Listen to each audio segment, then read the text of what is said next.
wants war. What he's talking about is he wants the war to end. Now, as a businessman, he's not going to tell you about his negotiating tactic to bring it to a close, but I don't understand why we would not want a war like that to end. Obviously, you don't have to be a fan of Vladimir Putin to want the war to end.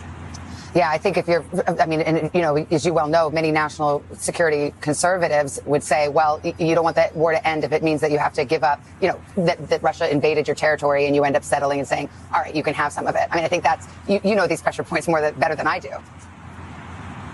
Yeah, look, I get all that, and I understand it. I think there's the reality of the war there. We can talk about it in greater detail in another interview, I imagine, but the truth of the matter is that that's what the Biden administration would admit. They don't admit it publicly, but if you ask the Biden administration, they will tell you we are funding a stalemate, okay? I think the Ukrainians have been incredibly brave and strong in standing up to Russia, but at the end of the day, what we are funding here is a stalemate war, and it needs to be brought to a conclusion because that country is going to be set back 100 years. Now, that doesn't mean that we celebrate what Vladimir Putin did or are excited about it, but I think there has to also be some common sense here, and that is that right